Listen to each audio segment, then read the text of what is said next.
how many parallelograms are in the shape to the right? On the right.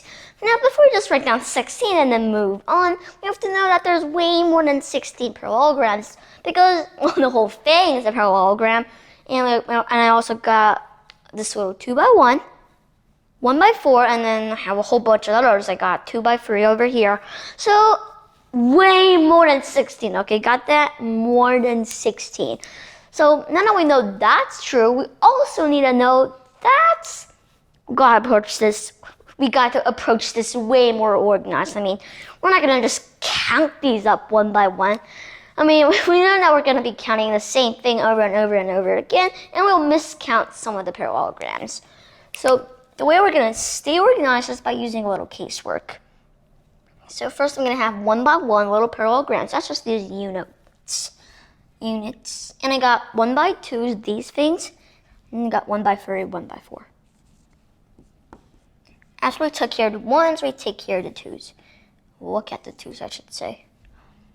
There's 2x1 and 2x2, 2x3, 2x4, and you know what's next? We'll take care of the threes and fours. 3x1, 3x2.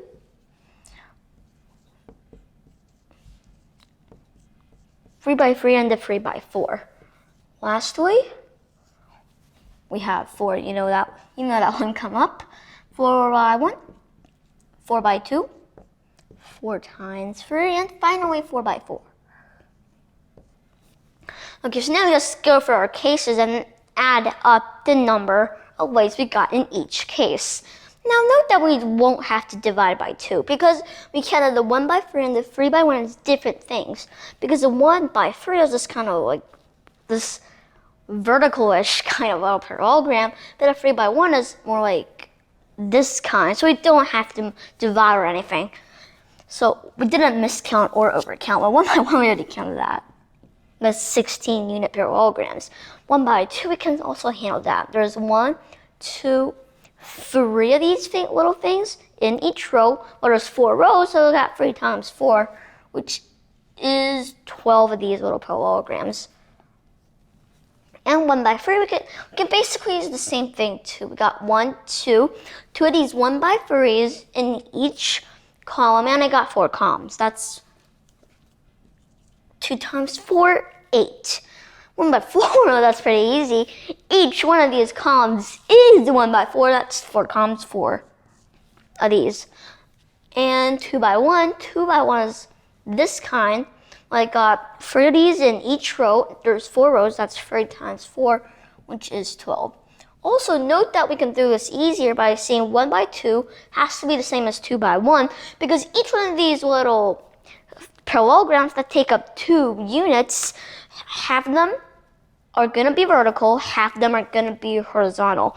So we count these 2, they have to be the same. And 2x2, well, 2x2, a little more harder, but I got 1 here, another 1 here, another 1 here. That's 3 of these.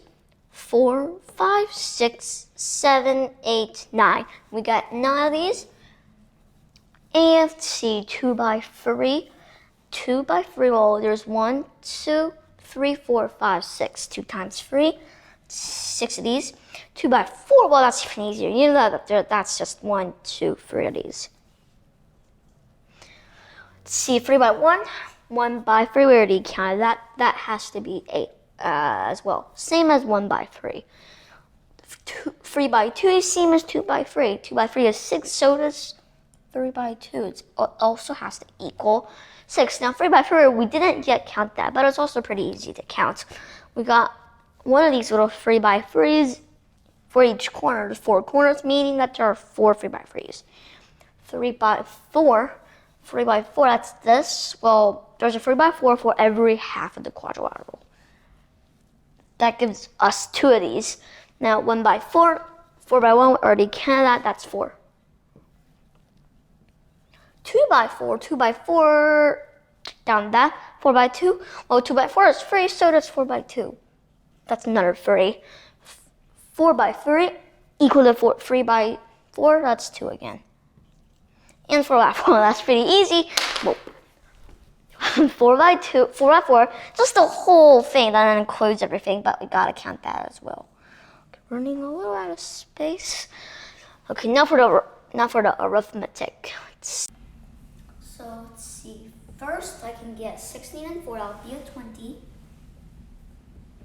And I have another 12 and 8. Get another 20. And same here. 12 and 8, another 20. And 9 and 1. 6 and 4, another 20. It's 2 10s. 6 and is far away, 4. It's a 10 and 3, 2, 3, 2. That's another 10. 10 plus 10 is 20. And got 5 20s. Add those up, you get 100. It's 5 times 20. Now, I do agree that this is a very organized approach to solve the problem and get the answer. But this is also a very, very complicated way to like all this casework. It's very easy to make a mistake. So, and there's all this confusion down here as well. So I always ask myself, what is the art of problem solving? Is there another way to do the problem? Let's see. Well, I know that first of all, to find the easier way, we'll read the problem again, see if there's something precious in there. So we want the number of parallelograms in the shape right here. Well, we're going to use a little constructive counting here. Constructive counting just means we want to construct one of what we want, and that might give us a hint of how to count all of the things that we want. Well, first, how do we make a parallelogram? Well, we need to choose 2 horizontal lines and then 2 vertical lines.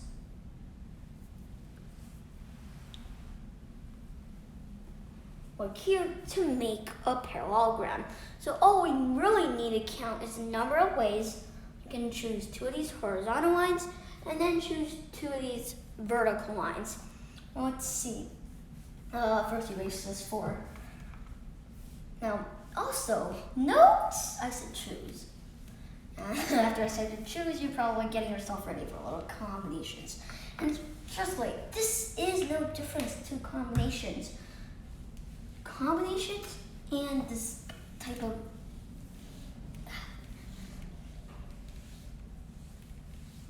there you go.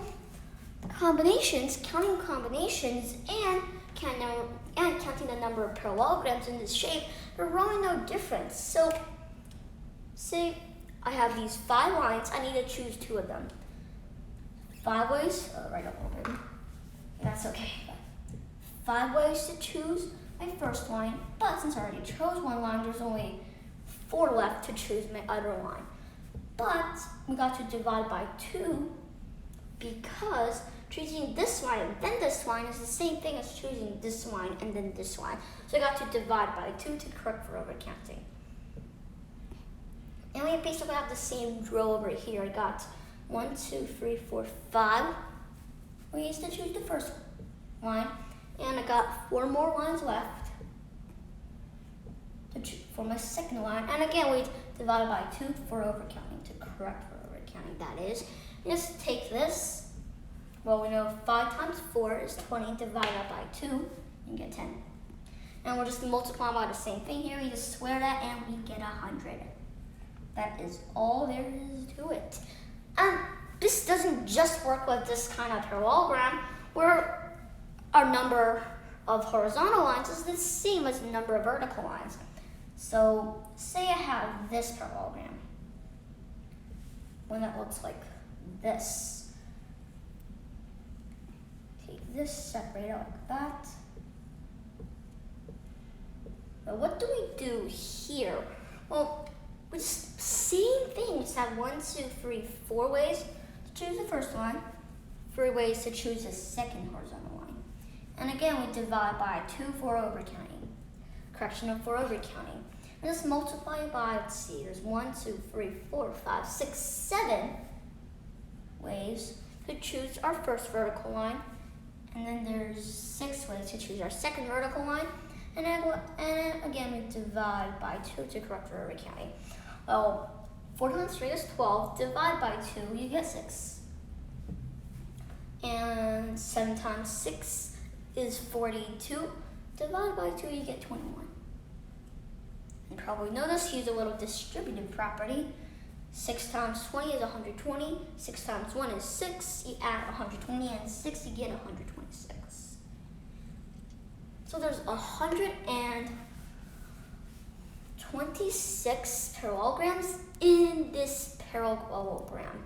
So try to write a formula for this. We also know the formula because if I have A horizontal lines, I've got A ways to choose the first horizontal line, and since I already chose one of this horizontal line, I got one less horizontal line to choose. There's A minus 1 other horizontal lines.